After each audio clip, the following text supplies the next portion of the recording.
Hello everyone, welcome to the Money Club series. I'm your host, Azmi, and I'm joined by my co-host, Sam Eljerban. How you doing? How you doing, guys? Nice to see you, man. How are you? All right. Had a weekend off. Apologies last week, but no, I almost did the podcast on my own. I was scared you may give me the sack, man. To be honest, no, but I had a break over last week, so it's good to be back, man. Good to be back. Where'd you go? Went up the coast a little bit to Foster area. Had a little Airbnb, just a quiet time away. It was actually raining the whole time, which wasn't very fun.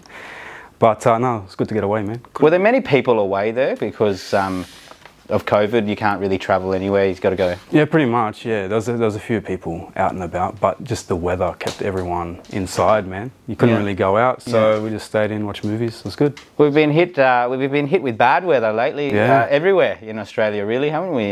So it's a good time to knuckle down and listen to podcasts. That's it. Just like this one. So we're going to talk about today side hustles. Ooh, very interesting. This is probably one of your favorite type of topics, right? Well, let's just talk about income streams, right? Like back in the day, say 30, 40 years ago, people just had the one job. Sometimes they just had the one income, and you know, one of the partners would stay at home, look after the kids.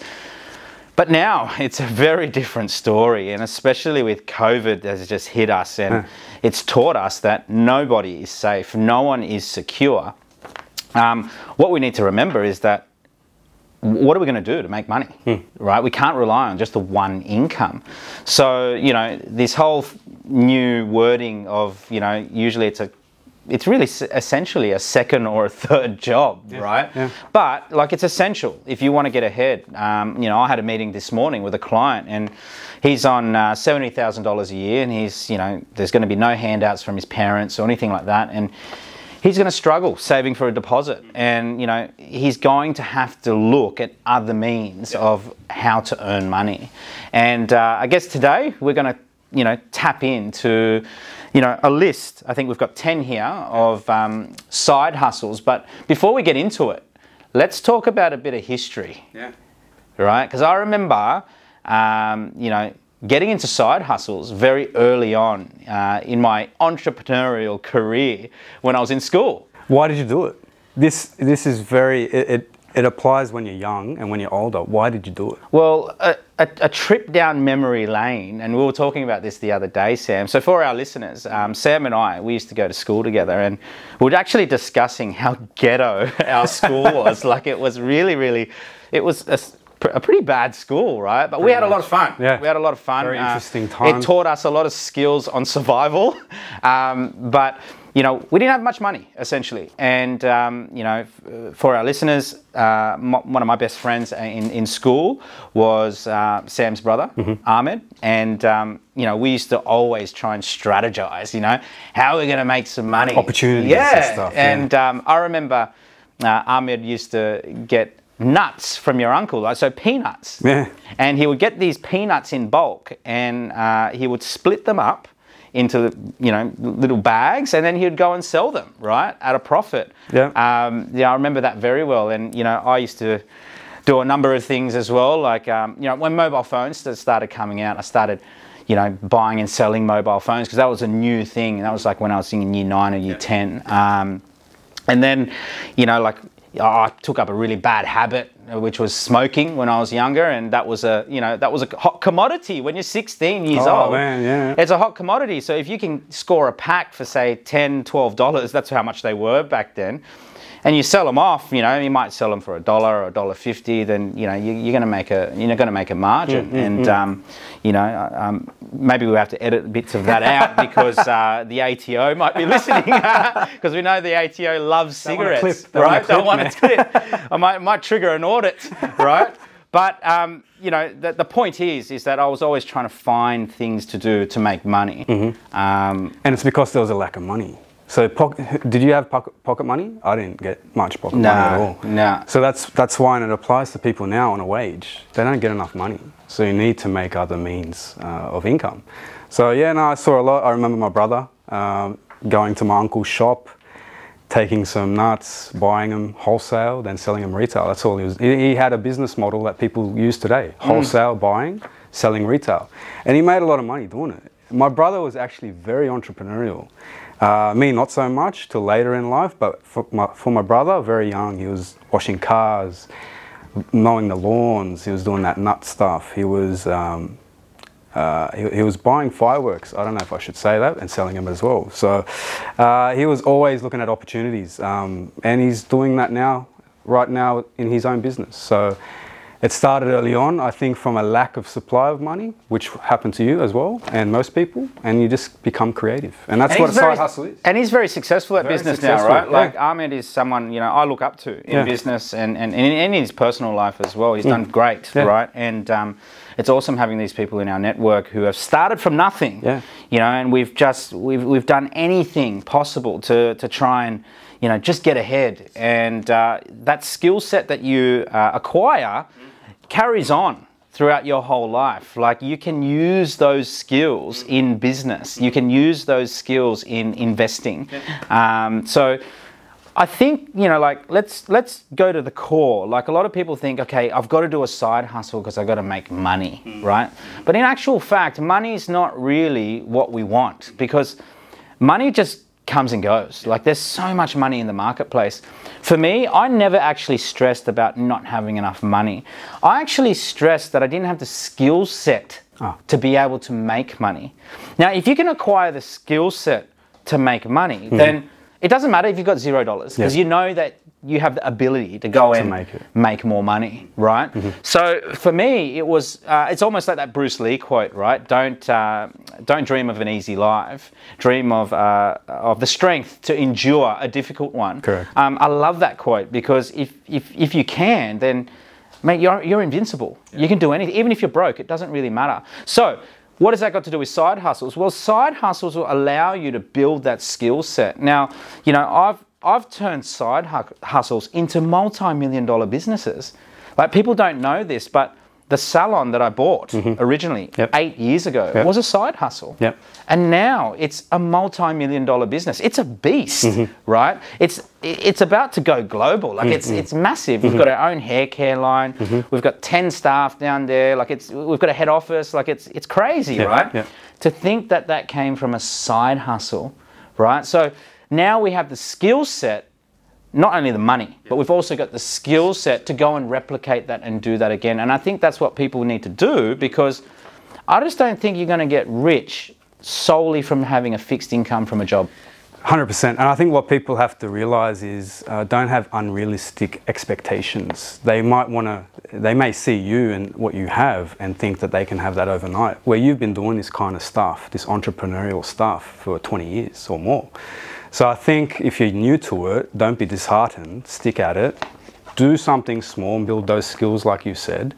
Over time, you'll get to the point where the side hustle takes over and is your main source of income, but then start doing other ones. Have you stopped doing other types of side hustles? No. There's plenty out there that I'm still involved in, right? But what's really funny is that those principles that you learn from a very early age, you carry them forward into business today. Like, I've got one noted down here, the car stereos and installations we used to do back when I just first left school, right? So what I did is I sourced a supplier of really, really well-priced car stereo stock. And then I went and sourced someone to go and install the stuff, because I don't know how to do that, right? And then I'll package that up together, and then I'd go to market and I would sell this idea to people, right? And it's almost what we still do today. It's a business, man. That's a business. We're sourcing land, and then we're sourcing a builder, and then we're putting the package up together. We're going to the marketplace and finding someone that needs it, right? And they're paying big money for it, and there's a margin in it, right? And so what I learned from school, that was high school days, is still being put into play now. So again, it's the skill, it's the experience, right? Get those principles down pat first, and you might laugh at it, the idea. You know, people used to laugh at me going, oh, you know, you're doing car stereos. But it's like, well, it's a stepping stone, man. You got to start somewhere. You got to start somewhere. So let's dive into the first side hustle that we would recommend.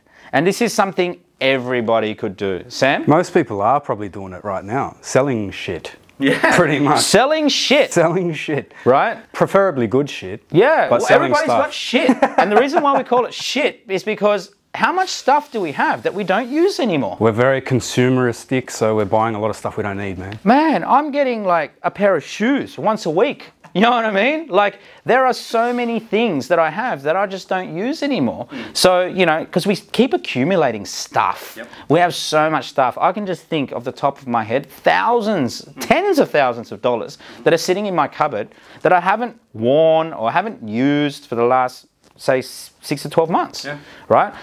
You need to get rid of that, right? You can make money. You've got to look at everything as a commodity, right? My brother actually does this full time, and he just sells shit full time. Buy and sell. Buy and sell. He looks at everything like a commodity. He'll look at rubbish and go, hey, I can sell that for $3 on eBay, right? Like, that is a true entrepreneur. He's trying to make money from nothing. He's seeing value in everything he can find. Everything, right? And that's how you've got to see your own stuff. There is value at your fingertips. Get rid of it if you're not using it. Like, I'm looking at this camera that Lindsay has right now. It's probably worth 30 grand. Does he need it?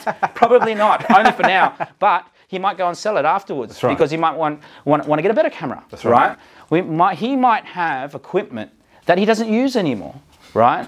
But he's too lazy to sell it. Right? That's like everybody. I'm lazy to sell some of my stuff. It's the easiest way. It's like, that's why it's the first side hustle recommendation, because everybody can do it. It's probably the first one because it is the easiest one to probably do. It's not a business as such. You're just selling something you already have. Or you could go maybe next level like your brother and actually identifying valuable things you know you could resell. So I have a colleague that goes around looking at furniture that's on the side of the road and actually refurbishes them and sells them on Gumtree. So your brother and these guys are going a little bit next level, finding value in things instead of just selling, but you can just sell your own stuff. My brother and I, and even my father back in the day, we used to go to pawnbrokers, we used to go to garage sales, and we actually used to look for things that we could sell again, right? And, you know, there's a saying, one man's trash is another man's treasure. So, like, you don't actually need much to get started in that space. You just need a bit of time and commitment. So we did that for a long time. That's how I did the mobile phones when I was a kid. You know, I already had that skill set from my older brother and my father, like, you know, trying to identify value wherever we could because we had to. It was the only way to get forward. Yeah, and it's a skill you developed over time. So it was a foundational sort of skill you developed, which is good. What's the next one? A second job or a third job, you know, that basically a side hustle back in the day was a second job. Like, if you needed more money, say you were on, you know, you were earning 50 grand a year or 60 grand a year, and you needed more money for maybe it was your kids or a house deposit. Like, generally what most people would do is go and get a second job. Yeah, moonlighting. Working in a bar or something like that. Nighttime work, go on the weekend. Yeah. My grandmother actually used to walk around and do the pamphlets. You know the pamphlets? She used to flyer drops. Flyer drops. That's obsolete now, isn't it? Obsolete now, yeah. Well, there's younger kids that do it more efficient, man. So you can't keep up. But, man, numerous ways to do that second type of job. You could stay in the same field even. So just say you're in a skilled type job, you could contract out, do stuff on the weekend for different people. So it doesn't have to be outside your skill set. It could be inside your skill set, and you can get more money doing that way. So if you're in a fixed income, guys, and you're looking at earning a little bit of extra money, and, you know, maybe look at a different industry because it'll spice things up and it'll probably make you look forward to going back to work on Monday. Yeah. I used to work with a lot of security guards back in the day in the nightclub industry, and these guys used to be PTs. They used to have office jobs during the week. And they used that time on the weekends to work on doors as basically their social time out, but they were getting paid for it, right? Yeah, okay. You know, they're only getting paid, I think, $25 an hour or $30 an hour. I can't remember, but, you know, it'll be a 6 to 8 hour shift. Sometimes it'll be cash, whatever. You know, it stops them from, you know, having a night out and spending money instead, right? Because I remember when I was in clubs, it was actually good because, you know, I was never going to parties because I was the party, right? But look, it's, you know, there are those jobs out there where, you know, you only need to work part-time. You know, it doesn't have to be nighttime work. It can always be daytime as well. Businesses need casual work. So, you know, if you're committed, like, go out and get another job. And I think one thing to think about is don't be too proud. If you're trying to make money, make more money, just do whatever. Even if it's something you don't think is very, like a lower end job or something, just do it. If you're trying to get ahead, just do anything you can to get ahead. Mate, if that's waiting tables, just do it. Get the money. I done anything back in the day. There was a time where I had 3 jobs, right? I was working as a bartender, I was a concreter's labourer, and I was also at the end of the shift of the bar work, for example, right? What would happen is you would change over to cleaning. But usually it's a separate company that comes in. So I was contracted by both. So I'd go and work in the club, shop, right? And I'd serve drinks and all of that sort of thing. And then what would happen is the club would shut, and then I would jump on board with the cleaning contractors, and we start cleaning, vacuuming floors. You know, you don't even want to know what the toilets look like after a night, after a night's finished. But I had to do it, right? Like I had no choice. And a lot of people say, even today I had a question from a client saying, Zah, how did you get started? Well, it ain't pretty, right? It was 3 jobs. It took me a long time to save $70,000 to buy that piece of shit $340,000 property, which is now worth in excess of $1 million, and I still hold it, right? But if I didn't go through that really, really hard time of 3-4 jobs at the same time and just stacking away that money, I probably wouldn't be in this position, right? So it's really important that, okay, the second or third job, it may not be glamorous. Doesn't have to be glamorous. It's just there to give you more money. So, and I think a lot of people might fall down with that idea. They want something a bit more glamorous. But if it's money, just get it. Move on. I've got this saying, to all of my younger listeners, right? I got this saying. I say, you know, if you want to know what hard work is, go and become a brickies labourer, and because that will teach you. Like, do it early on. Like, do it when you first leave school. Actually, do it while you're still in school if you can, and that will teach you that you will never want to do that job for the rest of your life. Like, they will teach you to go, hang on, I've got to make something of myself here because I don't want to be doing this. For much longer. You don't want to. You can't. Trust me. You can't. Your body gets fucked. Knowing what that pain feels like is really important. It's a motivator to get out of it. Let's move on. Freelancing. Freelancing, very, very common one. Very easy to do. Just go on the market pretty much and doing whatever you can in terms of a service to people. Could be skilled, unskilled. A lot of these guys are now online. Airtasker, Fiverr, that kind of thing. So yeah, freelancing, very easy one to do. So an experience I had is, you know, back when I was working in supplement stores, people would come to me for fitness advice, right? And then they'd ask me, one time, right, this person, and this is what kickstarted it, this one person goes, hey Zah, do you do personal training at all? And I'm the type of guy to go, oh yeah, I do that, you know, like just because I want to take the opportunity. And what happened was I just said, oh yeah, I charge $50 an hour, and you know, I'll meet you at whatever gym, and and then I would do that, right? And I remember, you know, doing it because I needed the money. So, and I knew how to train, so I was like, it's not that hard. That's right. So I'd go into, you know, say Fitness First, then, you know, I'd start training these people. And anyway, the personal trainer, the head personal trainer comes up to me and goes, mate, what are you doing? You're not even a personal trainer here, get out, right? So I learned that what you needed to do was pretend to be their friend, right? So I'd go to a different Fitness First, right? Yeah. So, you know, so it's fresh, right? No one knows who I am. Going on. And I'd say to the client, I'd go, look, we're actually friends. I'm not training you, right? We're training together, right? Training session. So I'll do maybe a couple of sets just to throw these other personal trainers off, but then they'll pick up on it, and then I'd move to another gym. Now, the point of the story is, right, is that if you want to make it happen, you will make it happen.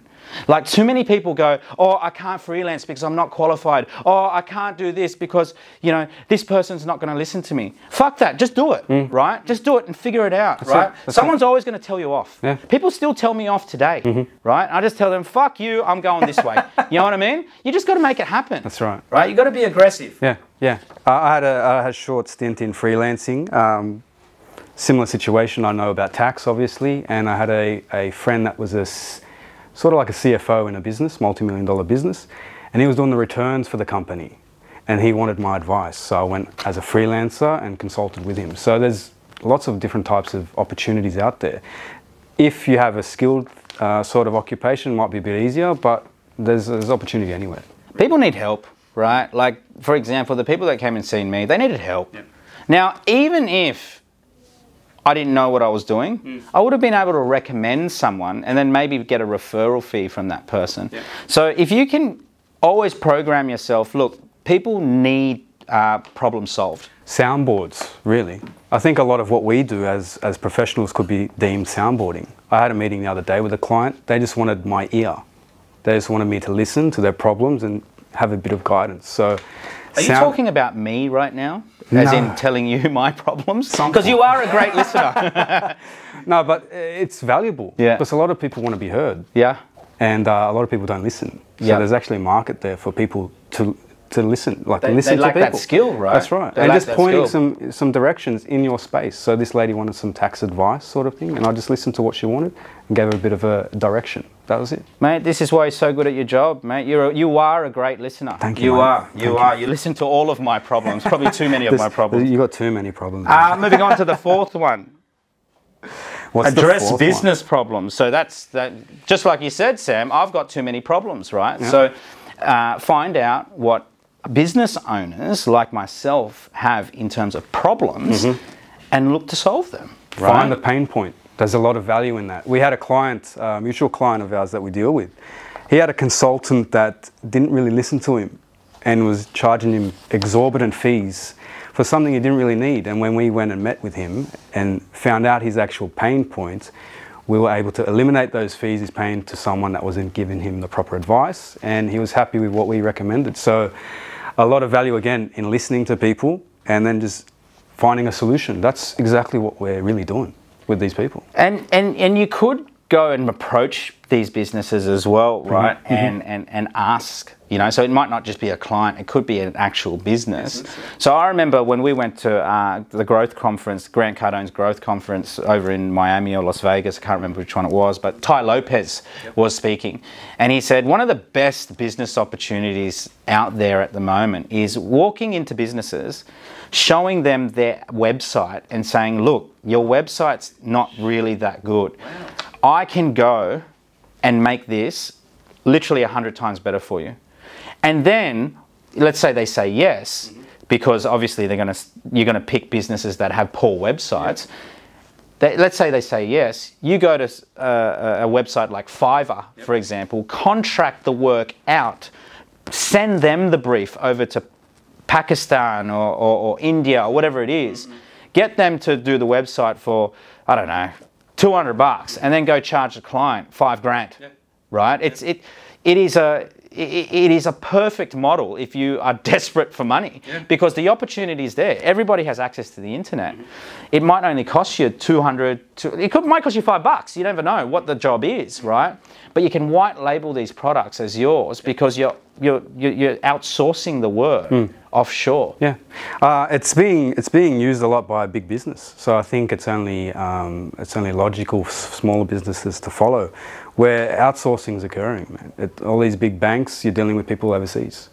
Outsourcing is pretty much identifying a business's pain point and getting someone else to do it because it's not their core value. And we try and identify that with people all the time when we're dealing with people. So that type of addressing business problems is always going to be a way to make money and help someone at the same time. Fantastic. Yeah. Okay, moving on. Cars. Your car can be turned into a side hustle. Definitely. Uber, most obvious one. A lot of clients, even if they so just for an example with Uber, I had an IT architect, quite a high-flying job, about 180K salary, I think. He still did an Uber on the side to make more money because he wanted to get ahead. So even he himself wasn't too proud enough to go and do Uber, even though he was degree qualified, hot shot in the city. He still went and did it to get more money. And he bought a property, I think, in Toongabbie. and he's renting that out. He's a very type of creative guy when it comes to making money. So Uber definitely can make money. A lot of people He's doing definitely it. come from nothing, right? Yeah. Yeah, so it's Foreign student. Yeah, yeah, I love that, right? People who come from nothing generally have that drive, and they'll just do anything, right? They'll clean toilets, they'll drive Ubers. Like that was me, you know, like I was cleaning toilets. I never said no to it. You know, when all of these Aussies were saying no to that job, right? Like, I was doing it. Pride, it's a pride thing. You know? So the pride can restrict you a lot in opportunities. Like, we're a nation of so many whingers that say, oh, you know, we can't get any work and unemployment. But who do you see cleaning the toilets, right? They're the Indians, they're the Chinese, they're the guys who come from nothing. And they're just like, you know what, we'll just do anything, right? And it's good money to them. They love it, right? So don't be too proud to get your hands dirty. And you know what those guys usually do is build a business behind that. And then they have a business, other guys they're employing. So anything can happen. It's opportunity. So staying on cars, like let's just say, you know, people are beyond Uber and all of that sort of thing. I've got one of my really close friends. He owns a Lamborghini Aventador. Wow. It's a $1 million car, right? But on the weekends, he hires it out for weddings. I think he charges like $3 or $4 grand a weekend or something like that. I can't remember how much. It was ridiculous, right? And I think the car's been paid off because of the weddings, right? But, you know, that's another way, you know, if you've got, you know, a nicer vehicle or something like that, hire it out, you know. I think you can even hire out your normal car now as well. There's those things called share car, hire or something like that. Yeah, those like share cars and stuff like that. Yeah, so you can earn some extra income that way as well. Because we don't, you know, you don't use your car 24 hours a day. My brother actually he loves antique cars, old cars, vintage cars. He bought a car, did it up, and he's using that for weddings as well to help fund it and keep it running. So if you like cars and stuff like that, there's ways to make money. Yeah. There's ways to pay it off. He's not using that car every day. He probably doesn't even use it every weekend. So you might as well put it to work. That's it. Identifying value in everything that you have and put it to work. Try and yield as much as you can. That's it. Okay, this is my favourite one. Oh, property. Yeah. Side hustle, but can get massive returns. So I think when we think side hustles, we're like, it sounds quite small. A side hustle may sound quite small, but the side hustle when it comes to property can be massive, purely because you can borrow a lot of money and have this thing ticking away in the side. So that's what we're here and doing. So it's a very lucrative side hustle to start. Well, we've noted down here, rent out a spare room, subletting, Airbnb, all of those sort of things as well. But I guess property as a whole, like property investment that is a side hustle business. Most people have a job, right? Banks love people with jobs. So if you were to invest in property, you're essentially investing in business. You're investing in cash flow so you can build equity, but you can also get income, right? So you can do that while working a job.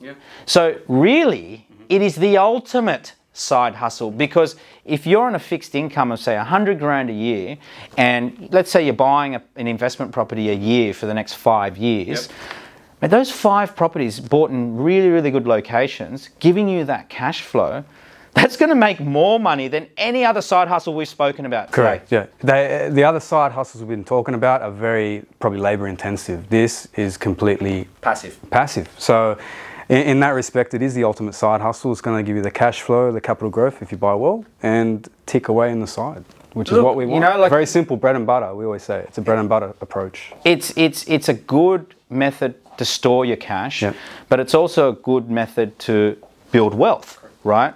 And the longer you hold on to these properties, the more wealth that you're going to build, because it just compounds.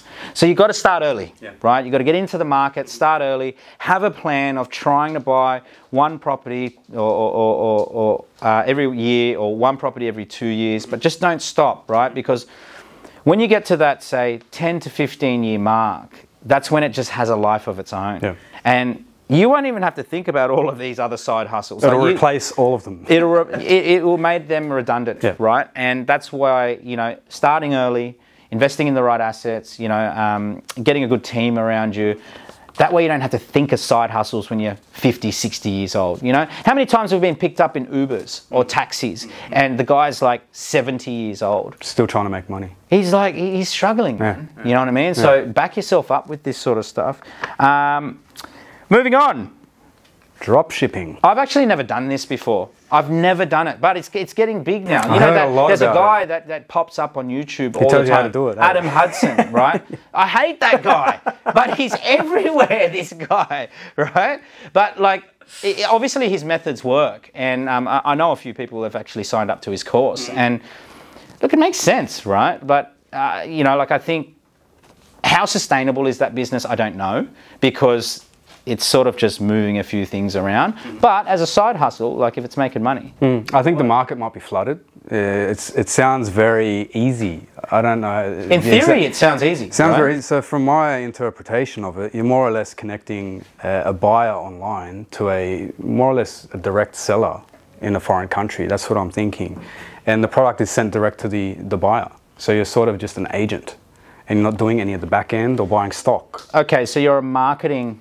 Essentially, you're a marketing agent, you're a brand right? only. And you're going out to the marketplace trying to get buyers, attracting that business, and then you're just setting up. You know, it's very entrepreneurial, and I guess it depends how good your marketing machine is, right? And if you're good at online sort of marketing and social media and all that sort of thing, I think it could suit you. Yeah. But you know, you still need to get a great product, and you know, make sure you have great suppliers and all of that sort of thing. But the reason why I say I don't know how sustainable it is because, you know, are you actually passionate about the products that you're selling? Yeah. You know, like, I remember sitting through one of those Adam Hudson's, I think it was like a webinar or something like that, and he was talking about cake decorations or something. He was just trying to pick anything, right? And it doesn't really matter because it's just a widget. He's just trying to sell a product he's just trying to move it on. That when I say how sustainable is it, like, are you going to enjoy it? There's no passion behind it, so like, you might get bored or I think I'd actually rather drive Ubers because you get to meet people, you know what I mean? You get to network, and you know, and it's, you know, I like driving cars. As a side hustle, it would make sense. We just haven't delved into that area. No. Any of our listeners that have, though, maybe you can teach us. Yeah, 100%. Next one, what is that? Referral commission. Now, most businesses, they need business, right? And that's the why they operate. And a lot of businesses, especially in professional services, offer referral commissions. Like, we will offer up to $5,000, dependent on what products clients get into within our business, for just normal people referring business. Like, it's actually quite easy. We've got up to 50% referral commissions coming to us when we refer other businesses work. And anyone can do it. Anyone can do it. That's it. It's more or less a marketing fee. So you were unable to get that client unless that guy introduced it. The guy deserves some sort of fee being paid to him. Very common in professional services. Yeah, any client going between, say, an accountant and a mortgage broker, if they get some help from them, there's usually some sort of reimbursement there. So it's a very common practice and a good way to get some income, additional income. I think it's probably one of the best way to just get started because it doesn't require any outlay, right? If you have a network of people that's the value of the network, right? Like, say, for example, if you know someone that needs a home loan, right, and you partnered up with a broker or a bank or whatever it is. I'm not too sure if banks do it, but you know, you partnered up with some sort of company that provided that service, and you said to them, look, if I found you a client, would you give me X amount of the whole commission? Most of the time they'll say yes, right? If you've got valid clientele to give them, they'll say yes, and that doesn't cost you any money, right? And you're talking thousands of dollars. And people just don't know this, right? Like, you are interacting with people every day. You never know what they need. Is it a car loan? Is it a home loan, right? Is it a real estate agent they need to go to? What is it, right? Like, there's so many different services out there that offer these referral agreements. So I'd definitely look into it. And if you don't know who they are, just approach businesses and ask them, if I was to give you business, would you give me a cut, right? Because it's business they never had in the first place, right? That's it. That's it. And in professional services, you're usually dealing with a larger client base. So people would see that and go, okay, a mortgage broker, for example, will go, okay, this guy is dealing with a lot of people. There could be a way where I can get some of those people to use my service as opposed to Aussie Home Loans, whoever, just come through me and he'll deal with them and get some sort of reimbursement for that. So it's very common. They were going to go somewhere else anyway. They're going to pay someone else, they might as well come through us and to our team. Exactly. So if you can right. do that, you're going to get some additional money. Exactly right. Easy peasy, Easy, right? There's no outlay. It's just really just talking to people, getting to know people's needs and wants, and that's it. This one's an interesting one. Debt collecting. Okay. Do you know, I know so many people that are owed money. Oh, it'd be a very common thing, right? I'm going to talk about a bit of a side hustle that I went through when I was younger. I used to loan people money, right? And at an interest rate, and these people wouldn't pay back.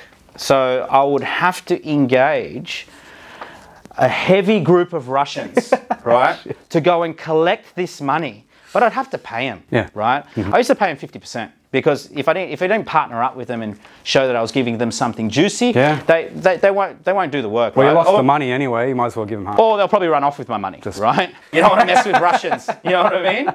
But back in the day, that's what we used to do, and this is how these guys used to get paid, right? They used to find people that used to have debts outstanding, and obviously they would have to assess the whole scenario and then go, okay, well, if there's money in it, we'll split it down the middle. Oh, it's, 70-30, whatever it is, and we'll go get the money for you. Now, it takes a special skill set to be able to be a debt collector, but there's money in it. Mate, I still got, hey, any debt collectors out there? Because I actually still have people owe me money as well. I've had a lot of bad partners. Did you have loan agreements in place?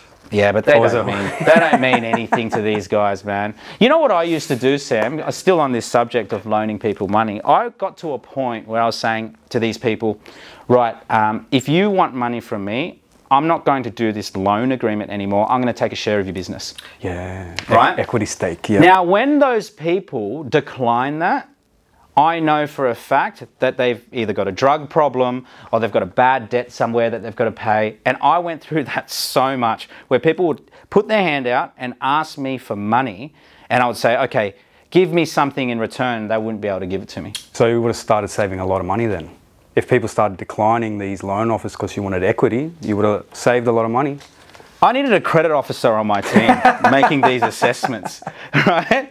But that's just some history on like how I found some groups were making money. Yeah. Look, they were just a bunch of tough guys. They were quite intimidating, and people will pay them, right? They're not going to pay little old me, but they will pay them, right? And it's a completely legit business, really. There are actual companies that do that in a bit more professional environment where they'll buy your debt off you. So just say we invoice people 50 grand, they didn't pay us in a more professional setting. These guys will buy it for say 40 grand, give us the 40 grand, but they'll chase for the 50 and make their 10 grand margin. So professional or outside professional sort of areas, it's a very common thing. Plenty of money kicking doors down. Plenty of money. The final side hustle, which I think is probably the most important. It's like the end game, the holy grail, right? It's going to get you to that. Well, all of these, sorry to interrupt you, all these side hustles, right, have involved this one thing. Correct. And that's sales skills. Yeah. Like, it is the holy grail, as you said, Sam, of being successful in business. It's one of the hardest things to be able to do. Through my work with clients, I found, just from an employee type role, I found the highest paid people are salespeople. They're able to get people to part with their money for whatever it is. Business software is the most common one. Those guys are getting paid $500,000 to $1 million for a salary role because they're able to get a business to spend $10 million on a software. So if you are able to excel in that area and get good, which is pretty much starting in entrepreneurship, learning all the stuff we just talked about, you can get a really good salary. Very hard to do. You have to work on it and not be impatient. A lot of people will think they can do it straight away. It takes a lot of life experience, a lot of dealing with people and highs and lows and communicating with different types of people, different levels of people until you get to that stage. But once you have it, it's a golden nugget, really. Well, our mate Robert Kiyosaki says that the most vital skill in entrepreneurship is sales. And so many people think of sales and they go, oh, you know, I don't want to be that pushy person or anything like that. But really, it's just about communication. That's it. If you can communicate with someone and connect with them, you can influence and persuade. Now, not manipulate. That's right. Influence and persuade that person to do the thing that they need to do, right? Now, if you can focus on that skill, you can excel at every one of these side hustles, right? Now, let's say you do get really good at sales and you excel at all of these side hustles. Do you need your job anymore? If you're that fucking good at what you do, why would you stay at your job? World's your oyster, really. That's right. Yeah. So become really good at your side hustle to the point where you don't need your job anymore. That's it. Our hair salon started out as a side hustle, right? And then it became so big, I pulled my wife out of corporate work. My wife's a lawyer. I pulled her out of work because it was much more lucrative to go towards the business, right? Yep. That side hustle now is a beast. I actually need more people than my wife on that business now, right? I'm pulling other people out of work now to work on this business because it's just, it's created this big opportunity for everyone, right? So don't think that side hustles is just this little way of making money. It can compound into something magnificent and incredible. And you can leave a legacy for it, and it can help you exit out of the workforce, and it no longer becomes a side hustle. It's your main thing. That's the culmination of all those steps you've gone through in all those different types of hustles. Now your hustle is massive. Side bitch to main bitch, right? Pretty much. That's the pinnacle. That's where you got to get to. The side hustles can replace that main income, or you could have multiple side hustles. That way you're not dependent on one income and you can grow. Well, we live in a different time, Sam. We live in a different time. We can't rely on the one career, the one job, the one income. Yep. It's not enough. House prices are through the roof. Everything's going up in value. You know, like you go buy food now. It's more expensive. Our dollar's not buying much. But I tell you what can keep buying is us. If we increase our value as an asset, we can do multiple side hustles, multiple streams of income, and eventually achieve that financial freedom. Before we go, I heard a good quote. I don't know when, but it's really appropriate for this. It said, "Things aren't expensive. We just don't make enough money." And that's probably very true. So we can get on our horses, start making more money. Things aren't as expensive as we think. So, done. Tip of the day, make more money, right? Make more money. Well, guys, I hope you guys enjoyed this podcast. Thank you for listening. I enjoyed it, Sam. Thank you. No worries at all. And we'll see you in another couple of weeks. Take care. See you next time. Bye.